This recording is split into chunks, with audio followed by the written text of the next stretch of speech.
Welcome to another episode of the podcast, and I'm so delighted today to have Wendy Terry with me. Wendy is an author and she has over 25 years of experience as an international psychic medium. She's a wellbeing coach and a #1 best-selling author on Amazon. And I just love Wendy's whole ethos, and her passion is to help people to look inside themselves, to listen to their inner being so that they can have happier, more fulfilled lives. And who doesn't want more of that? So Wendy, you're so welcome, and I'm so delighted to have you here today. And we're going to be discussing a little bit about your book, The Different Levels of Death and Suicide. But first, I wanted to talk a little bit about you and how you came to be a medium. So can you just tell people a bit about your story and how this all came about? Yeah, so first of all, thank you for having me, Sandra. It's a pleasure to connect with you. And my whole life, I've actually, even as a young girl, I actually grew up in England until I was 15. And my whole life, I could actually see people that I could see through. And this was rare for my family because nobody else could see them. So I actually grew up quite scared and not understanding why I was the only one that could see. Now I understand dead people. And so even through the years, I'd say, well, can you see this person? My mom would say, like, there's nobody there, Wendy. So I actually grew up very, I would say, lonely with this. And then actually, I think what opened my eyes was we moved in England, and I moved next door to a tea leaf reader, and she would read my mom's tea leaves and everything, and I'd be like, wow, that's so cool. So now I understand she opened me to there is other things, beyond what we think is normal here on Earth. And then I moved to Canada at 15 with my family, and it was very open there. And so when I was 18, I explored readers and everything like that, and understood, like I took a meditation class and I could see so much beyond. So the spirits actually came in stronger, and I kind of allowed them to come in. Yeah, and meditation is so important. I want to talk a little bit about that later on. But when you were seeing these things and you were seeing, spirit, and you were feeling kind of a bit isolated, how did that make you feel? Did it bring up fear in you, or did you just accept it as being natural? Yeah, like to me, it was definitely natural. Like I would say to my friends, oh, can you see that? And can you see that color and those spots over there and everything like that? And they're like, no. And I was like, oh, and I'd be like, can you, and I'd have vivid dreams, and I'd talk about my dreams, and they'd be like, no, we don't see it like that. And I was like, oh. So I did at one point kind of just keep to myself. So, I still had many friends. I still had lots of love in my life, and I was a very loving person, but I just didn't talk about it. And so I shut myself off from it.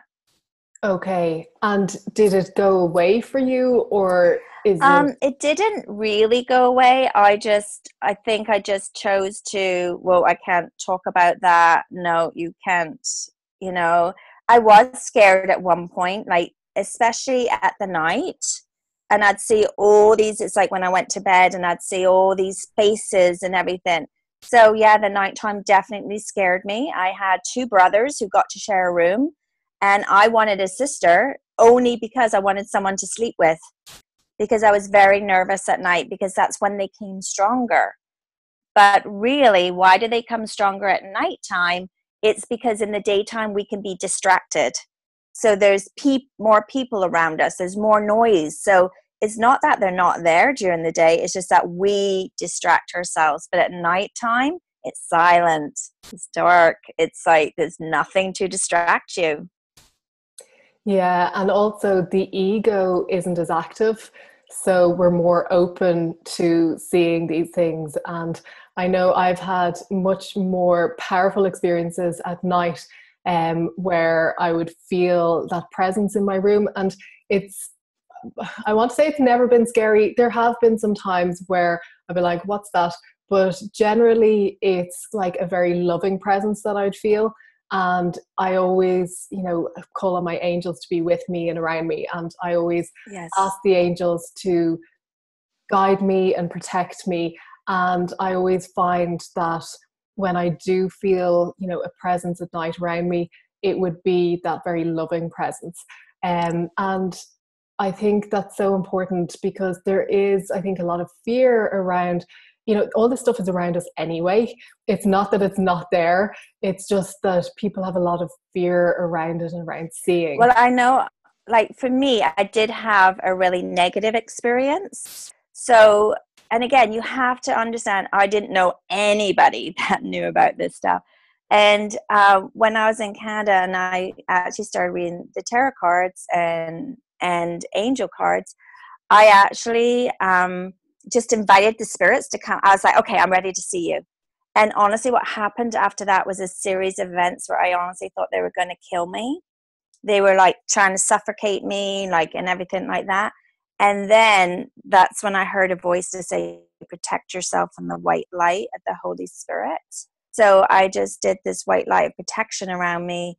I just say, surround me in the white light of the Holy Spirit, protect me and keep any negative energy out. And they went away and never came back. So, but I'm grateful for that experience, because now I can teach that to others. Like there is, again, dark and light. And it is to be aware, because the light is always stronger than the dark. And that's so important to know. And when you talk about they, you're not talking about angels. You're talking about souls that have passed on or disembodied. Yeah, I just say any like different entities, really. Like there's many different entities, right? So, angels are one form. Again, I've had experiences with angels, and it's the most peaceful, amazing, like it's just beautiful. And I've had experiences with the dark. I've cleared dark energies around people. So it is important to be aware of it so you can clear it, so you can go into the higher levels. And that's what some of my book is about. And I want to talk and get into your book and really talk about how that came about. But just on the spiritual protection side of things, I think that's so important, because all this energy, like we're immersed in energy. And I always say it's a bit like going outside and if it's a rainy day, not wearing your raincoat. And it's like, of course you'll put on your raincoat, not because the rain is bad, and not because the rain is, that you don't want to be in the rain, but because you know that it's sensible to put on your raincoat. So yeah, it's like knowing that the energy around you is there all the time, but it's sensible to use spiritual protection so that you can keep your vibration as high as possible. Yes, I totally agree. So you started working with clients one-to-one and started giving readings. And when did the idea for the book come about? You know what, actually, I was in Canada. I lived in Canada for about 33 years. And then about 7 years ago, I actually was guided by spirit to come back to England. And at that point, I had to look deep inside my soul, because I actually left my family behind in Canada. And it was just like, the force was too great that I had to follow my instincts. And at that point, I started going deeper. And then I think with clients, I was going deeper and then seeing at that point, some suicides came in for clients. And this was probably the first times I had probably had a lot of dealings with suicides, but they just kept coming in and coming in. And I thought, you know what, they were showing me stuff I did not know. Because even with suicide as a medium, I honestly thought that, again, I'd always heard, like you take your life, you have to come back and learn your lesson. Now I understand that's not true. There are many levels of suicides in my book. It really is, they all have a soul purpose. And I was like, wow, like it's so much more than earth. So I wanted to share the soul purpose so that people understood it really was okay. And I wanted to give the people down here on earth some understanding. because I know for me, until it happened, I didn't understand it properly. So so my book is really to try and help people have more understanding with all the different levels on the other side, on earth, our emotions. So it's, like, there's many different levels of emotion, love, many different levels of love, many different levels of patience, many different levels of grief. And we're taught, no, grief is just one thing. It's so much deeper and so much beyond that. So I wanted to just give people my true life experiences with clients in the book, and to maybe give them a different perspective, more understanding. So your book is called The Different Levels of Death and Suicide. Yeah. And I don't know if you could do this, but if you were to sum up those different levels, is it possible even to sum them up? Or you know what, I just honestly think there's many different levels on the other side. I actually thought we all went to the same place when we died, and even as a medium I would tune into pretty well the one level, and now I understand we don't. Even our loved ones do not always go to the same level on one side. And if I could give you an example of that, so there's a chapter in my book, and it's called Resentment. And I was doing a show, and I said to this lady, "Oh, your mom is here." And she is saying happy birthday to somebody. And she goes, "Well, that's my sister. My sister's in spirit." And I said, "Well, they're not in the same place. I am getting that there's resentment in here." She goes, "Well, that makes sense, because my sister was not talking to my mom when she passed." So this is how I see resentment. We hold on, it's like emotional weights. So when you're full of all this emotional weight, you're not going to go to a high level on the other side. It's like too heavy to carry. So, do I think like people like angels and think that's a whole different realm on the other side? That's such a light level. So from that, my passion is to really try and help people unload their emotional baggage so that they can truly go on a much higher soul level when they choose to leave this earth. And I think it's important, as you were saying, to note that no matter what level that you experience, or if somebody who has a loved one who's passed on, I think we go to the level that is right for us. So it's important to, like, there's nobody that's necessarily stuck. I know there are souls who are earthbound, and Yes. people who, things like that do happen. But generally, when people pass on, they are guided to a level that's appropriate for them. Would that be right? Yeah, and you know what? I have cleared many earthbound energies. So there's also about ghost clearings. There's like some suicides do not pass right away. They don't cross. So it's like that, when a loved one comes to me, we actually clear them right away so that they can go to a much more peaceful place. But that's not true of every suicide. So every single death and every single suicide is different. And I truly believe, and I agree with you 100% that we go to the place that we are meant to, because we are meant to experience many levels. And if somebody listening has, say, a loved one or someone who's passed away recently, or it could be a while ago, and they're worried, or they might just be, looking for a connection with them, what advice could you give them, or is there any reassurance? Yeah, I actually think that every single person can connect to their loved one themselves. And this is how I feel when we pass. The soul does not disconnect from us. We disconnect from them. So you're feeling the disconnection from human body to human body, but their soul is very much around. So if you could connect your soul to their soul, you can. And I really just want to say that really everybody grieves differently. So to me, my advice to somebody is please be gentle with yourself. Grieve your way, because I truly believe the deeper you grieve, it's because you have loved that person on such a deep level.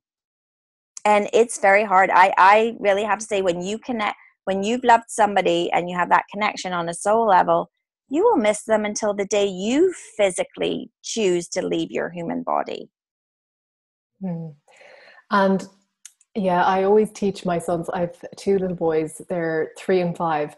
And when the topic of death comes up, I always, like, I do agree that grief is unique to every person. And as you say, it's different for different people.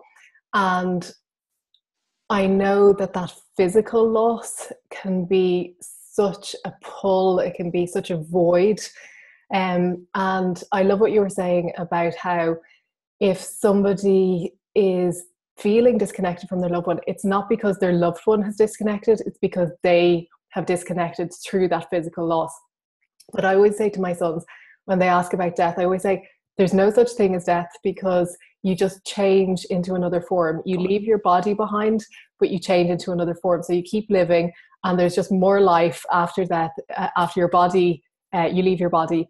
And I explain it that way because I think a lot of people, they think of death as so final, that that's it. And even if they do have a belief in God or a higher power, they still think of it as being final. And I think that's what causes so much grief, because they don't realize that their loved ones are actually right beside them, just in spirit form. They can't connect to that. So they think it's completely final. Exactly, because our beings are eternal.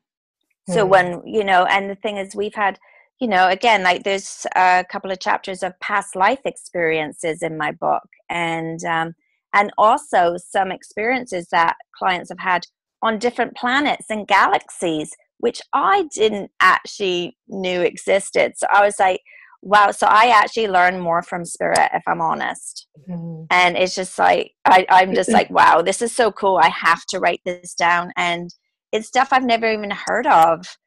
But it is out there, because then I have grown-up daughters, and one, I'll be like, oh, this happened with this kind. This is so cool.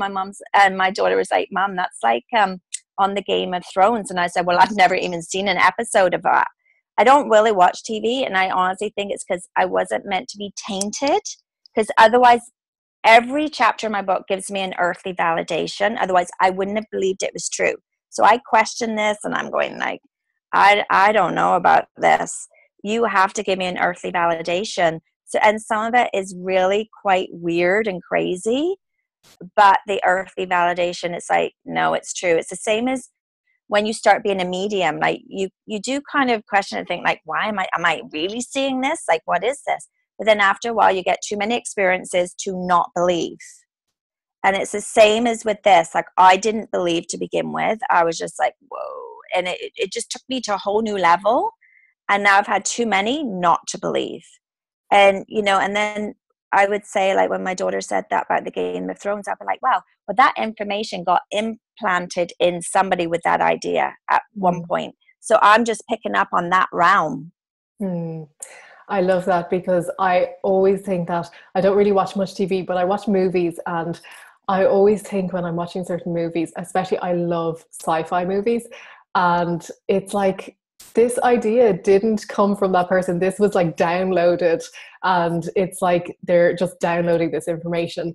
And I remember, what you were saying about different planets and, things like that. And one of my teachers, I remember him explaining about, he was working with a client, and he could see during the healing, like these tools that we're using that were really futuristic, and they could both see themselves in this kind of futuristic setting.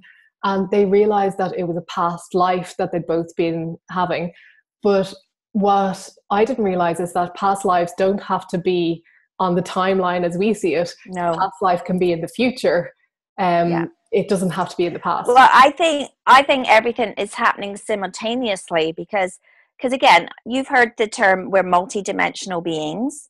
Well, I had a dream about my grandfather, and he split me in 3 places at once. So I was in a past life, I was down at the bottom of my stairs and in bed. So, and I'm like, wow, like I'm doing 3 things simultaneously here. And he said, this is multidimensional beings. So I actually think past lives, future lives, now I think it's all happening at once to us, because the only timeline is on Earth. Humans control things. And I don't, and there is no timeline on the other side. So that's why I think even when people want their loved ones to come through, sometimes they don't come through right away. And to me, I just think, well, it's not that they're meaning not to, it's just that they're busy doing other things up there. And so down here, it seems like it can be a long time. And I've had other people come through in a minute.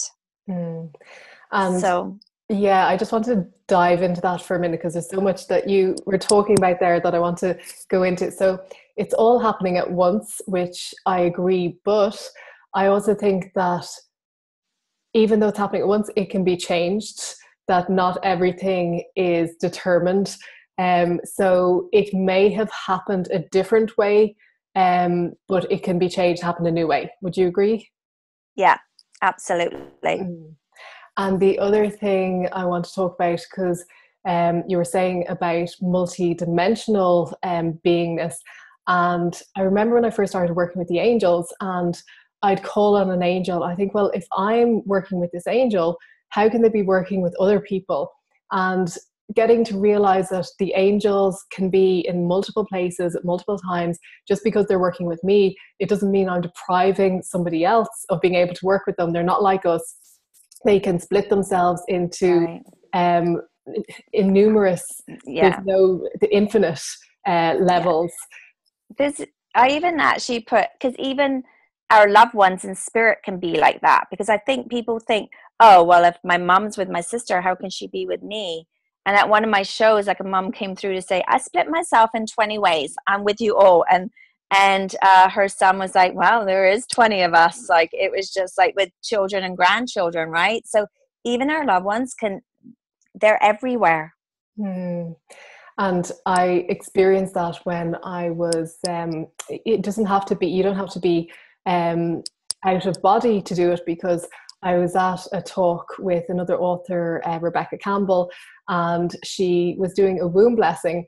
And during it, it was like a holographic extension of her went out to everybody in the audience and was standing in front of everybody in the audience and doing it directly with each person. And at the end, I met her and I said it to her, and she's like, oh, that's great validation, because that was the first time I'd done it, not on a one-to-one basis, but in a group basis.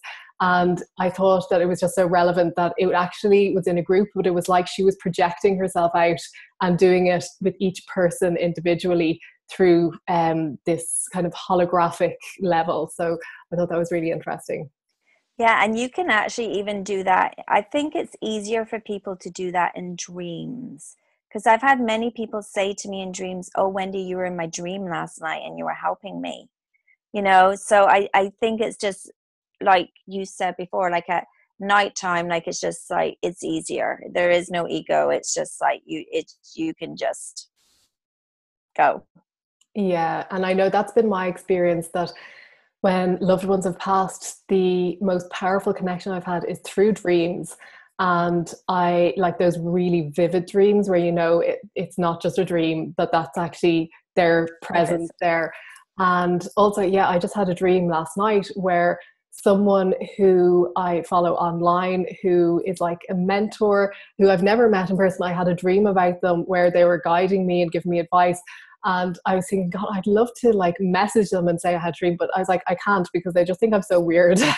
And, But you know what? But I actually encourage everybody, because this is what I'm going to say. I think when you have a dream, people message me and say, Wendy, you were in my dream. I really appreciate it, because then I understand that, wow, I am helping them, on that level as well. And I honestly think, if I dream of somebody now, I always message them, and I always go, it's up to them whether they receive the dream.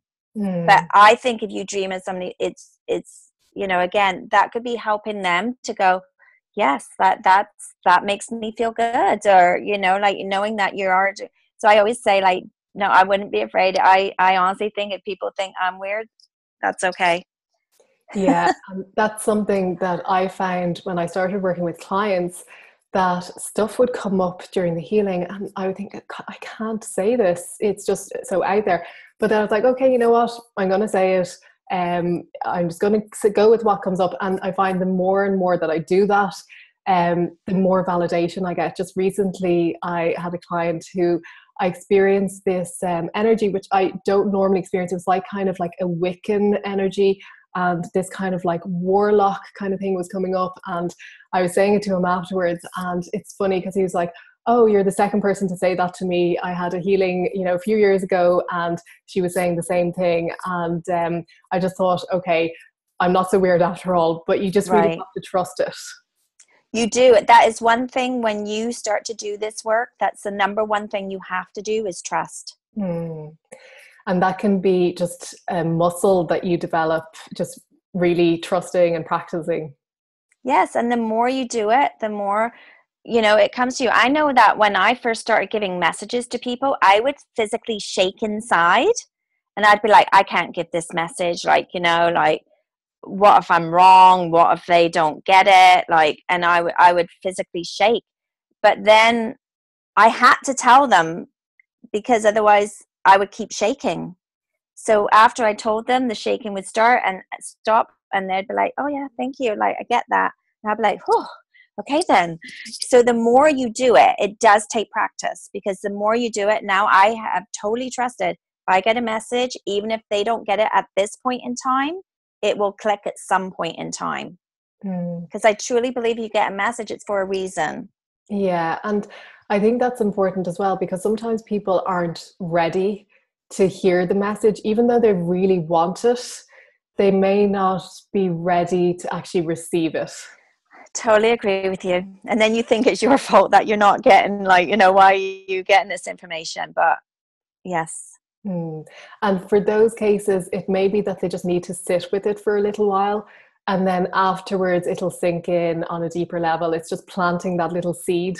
And often I'll be with somebody at a healing, and afterwards I'll be giving them advice and guidance. And sometimes they'll look at me as if I have two heads, but then they'll email me a week later and they'll be like, oh yeah, what you said, I just so agree, and it's so true.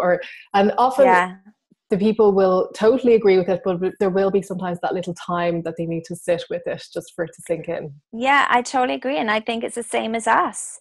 I think we don't know everything yet. We haven't seen everything.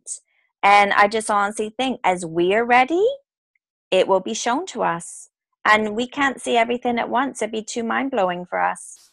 Yeah, and I was talking about that just recently, saying about how much we don't know. And of course, we're getting more knowledge and more understanding every day, but there's just so much that we have no idea of. And it's part of the excitement of it, because we're here to learn and we're here to expand and grow. And that's why we don't have the full picture. We're rediscovering and remembering who we are and growing into ourselves. And that's part of the adventure.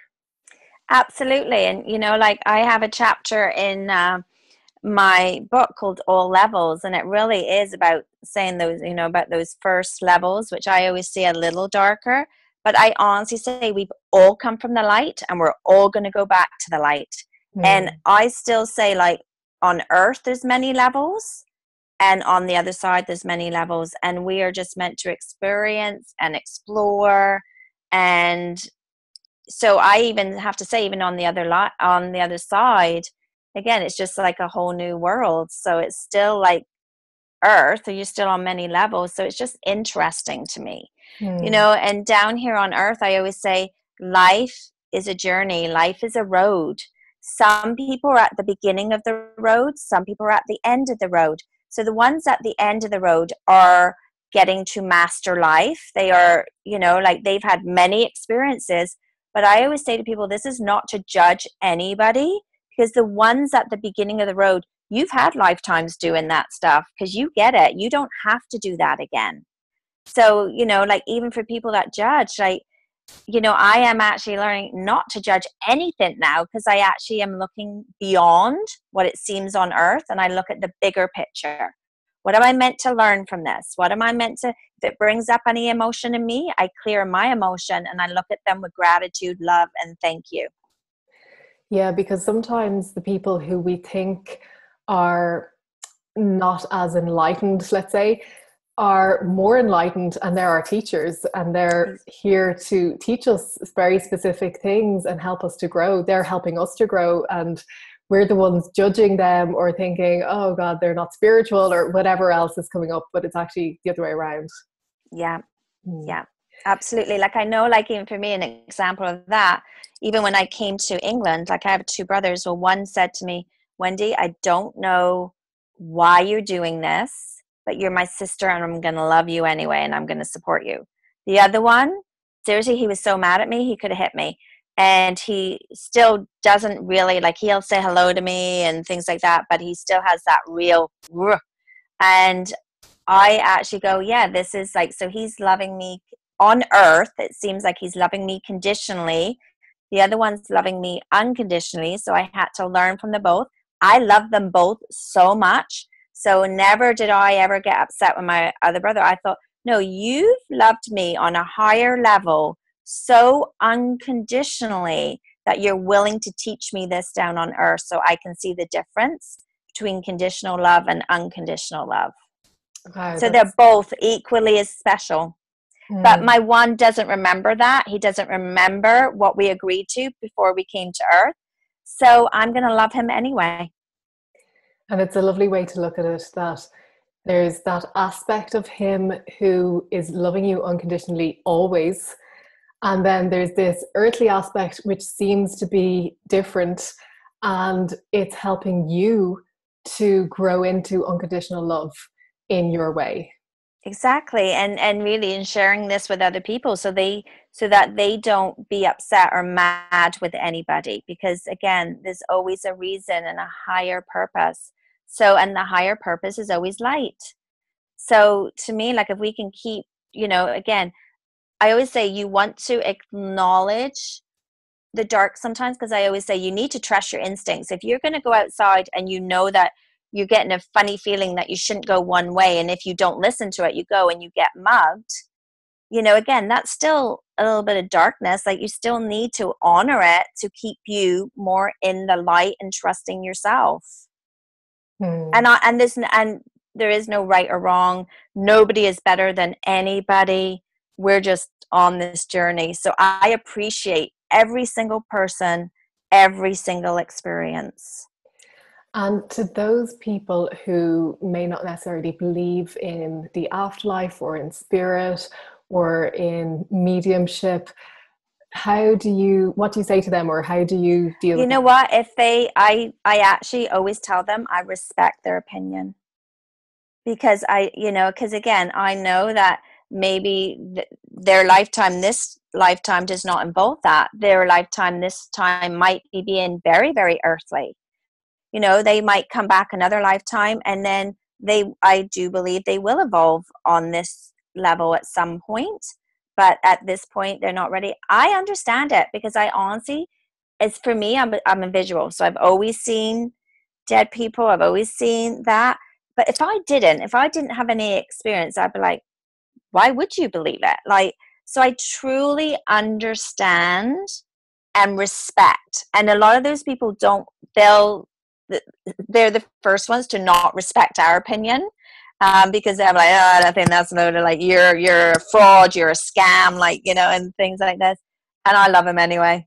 I honestly go, thank you, because you're helping me to believe in myself more. Yeah, and it's funny you say that, because I remember talking with another medium who works with the angels, and he was saying, he's like, I can see these angels. I like know they're there. He's like, if I didn't see them, he's like, I probably wouldn't believe. Yeah. Yeah. So yeah, and sometimes and it's the same as when I was getting into like seeing the planets and the galaxies and everything like that.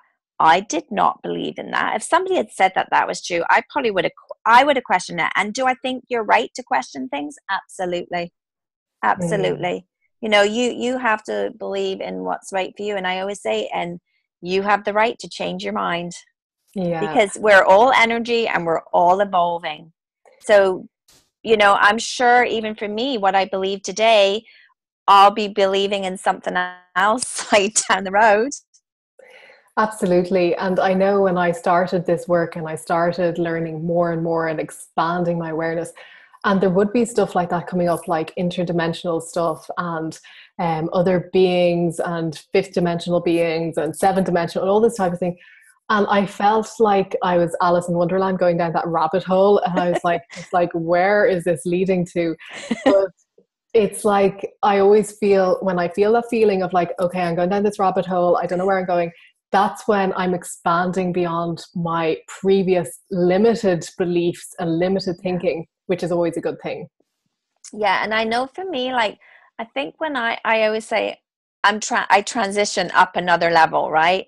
And it's almost like before I transition, it's almost like I don't know whether I don't really doubt myself, but I just go, it's almost like you have a lull before you transition. So then you're going, oh my goodness, where am I going? What am I doing? Like, you know, and I think that's when some of the negative thoughts can come in, because I honestly think, like, you know, and I honestly believe, like, when people say, oh yeah, it's really important to be positive and everything like that, I honestly have to say there's not one person on earth, I don't care the masters, I will say it to their faces, they're not 100% positive. If we lose a loved one so close to us, you're going to be sad.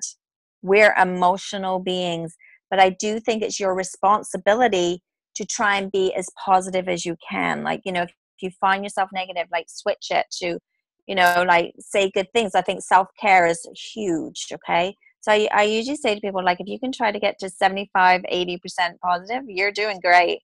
Yeah, I so agree. And I think when I started out and I started learning about metaphysics and the power of positive thinking, and I was trying to be positive all the time, it led to this underlying tension because I was ignoring my emotions. And I had to learn how to feel my emotions and to feel the painful emotions so that I could release them. And I learned that when I actually felt them, they just they flowed through me and they were gone, Yes. rather than Yes. stuffing them down and having this underlying Yes. tension. Yeah. Like, normally, like, for me, I just think, and I think, like, there's so many tools, and I honestly have to say, you have to pick a tool for you that's really easy. So normally, like, I'll say to people in their emotion, if they're feeling angry, just say, yeah, I'm feeling angry. And then I just thank it and send it love, because you're thanking it for the lesson. Send it love and release it through your breath. Gone. You're not keeping it. Yeah. And I think acknowledging it is such an important step. Just even acknowledging, yeah, it's there, and then moving through it and releasing it. And it's funny because this week I found that with the new moon energy, or sorry, the full moon energy, and you know, just all this stuff coming up for release. And I had a healing with a friend yesterday, and she was like, it's like, you know, when you're in labor and you have a contraction and then it releases, and it's like, you know, that little contraction feels like, you know, painful, and then it releases, and then suddenly the baby is born and this beautiful thing is. And sometimes we don't realize that that process of those little contractions are actually helping us to birth something wonderful. We can get stuck in the pain of them and not realize the purpose. Yeah, that's a great analogy. Yeah, I love it. I thought it was just so Yeah. relevant. And Yeah. But even see, only women would understand that. That's had babies. So exactly. But it's true for anybody that is going through stuff. Sometimes it's like yes. the darkest hour is before the dawn. And it is really that when you reach the boundary of your previous ways of being, it's like that wall, you're like brushing up against it and you have to break through it. And that can Yeah. cause like this like pressure, and it can cause this resistance. But once you break through, it's such a relief. It's like, oh wow, this is brilliant. I've expanded into something new and something beautiful. Yeah. And I think a lot of times, like, I think for people, it's just really important to find your true soul. Because in on earthly, we've been our whole lives, it's like, no, you can't do that. You shouldn't do that. Like, no. And we shove things down. And I know when I broke open when I came over here, because I was releasing so many emotions, and I honestly thought, oh my goodness, and I just felt like I was being ripped open, but then my being came out, and I was like, wow, I'm finally here, and it's been amazing ever since. That's lovely. And I think I know that you talk about in the book, some of the things that came up were things that you just hadn't, you know, ever known before, or you wouldn't have ever believed. Can you give us, before we finish, just a final example of something like that?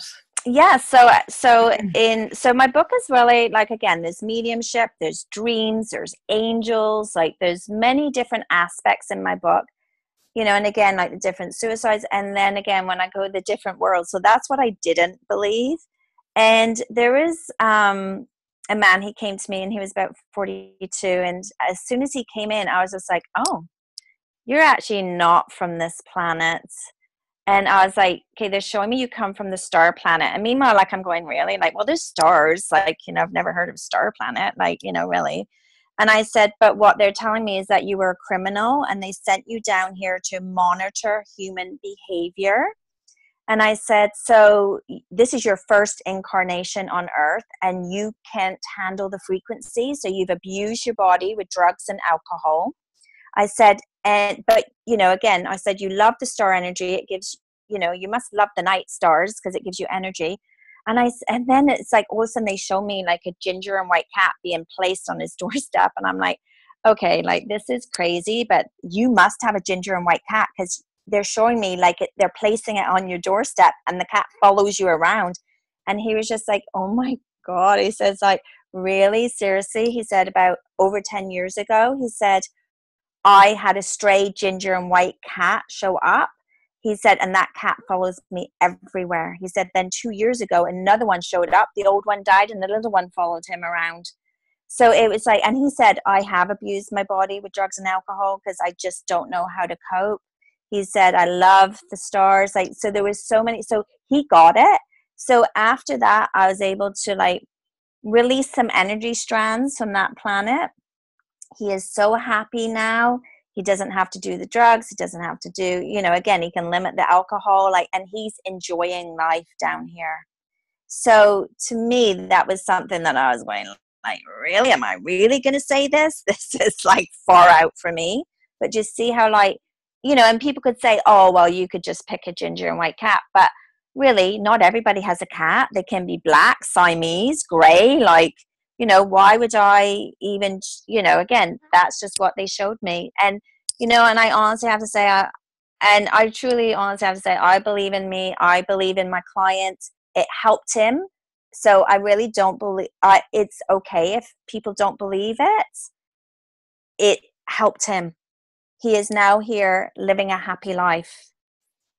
And so, and so like I said, I'm not here to convince anybody that doesn't want convincing, but all I'm here to say is just maybe there's more that's going on in Earth than meets the eye. And the more open-minded you are, I think the easier it will be for you.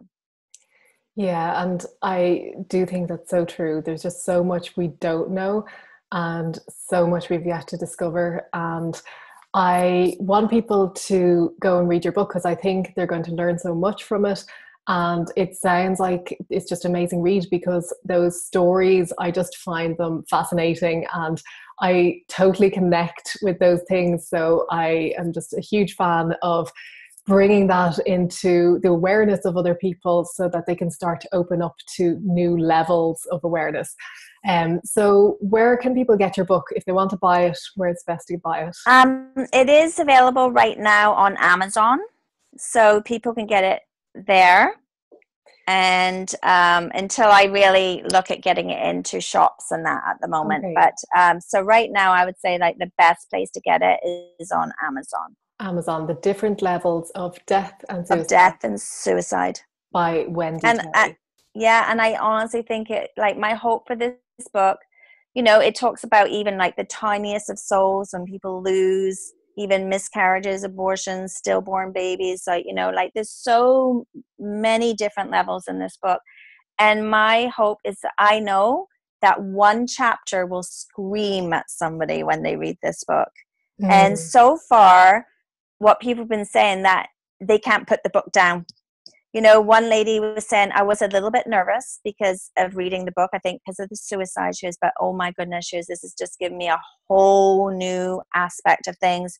She goes, I had to read it from start to finish. And there's like 66 chapters.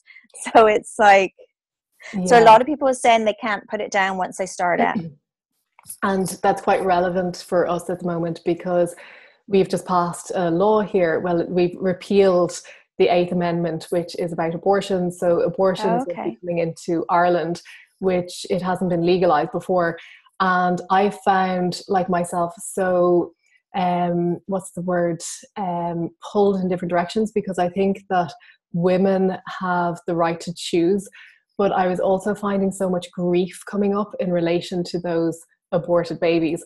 Yeah. And what came up for me was that those souls know that they're going into this. They've chosen to exactly. Yeah.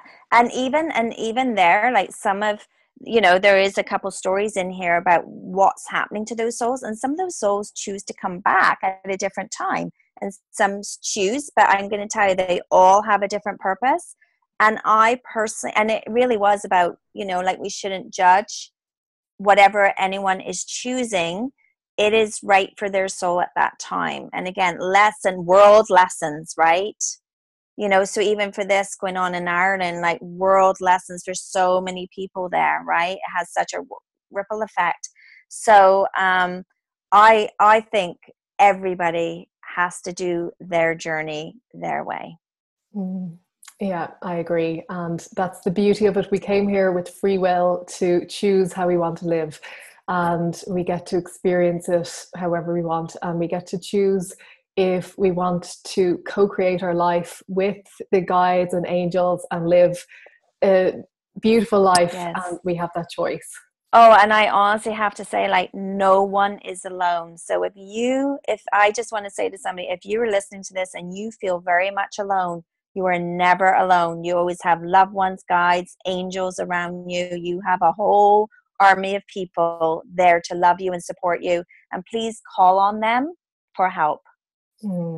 Yeah, I have to agree. The angels and the guides are always there, but they wait until we ask because of our free will. So always ask. You can never ask enough. And people don't realize that. They always be like, some people say to me, oh, but I don't like to bother them, like, they're busy, and you know, there's more important people than me. No, that, like you say, they can split themselves in thousands of ways, and they, you know, they are here. So if it can make your life easier than what you're doing, when you become happier, you have more light in you, you will share that light, and the world needs a lot of light right now. Absolutely. Well, look, it's been lovely talking to you. Yes. Beautiful conversation. Thank you so much. And I urge everyone to go out and to read your book, just to open their awareness. And there's so much more in it. There's so much more about angels and guides, and about the afterlife, and about spirit world. And there's just so much to discover. So it's an amazing book. So thank you for writing it and sharing it with the world. Thank you. And we're all here to help each other. So blessings to you too. Thank you. And I've really enjoyed our conversation. So looking forward to connecting with everyone again next week for the next episode of the podcast. Bye-bye. Thank you.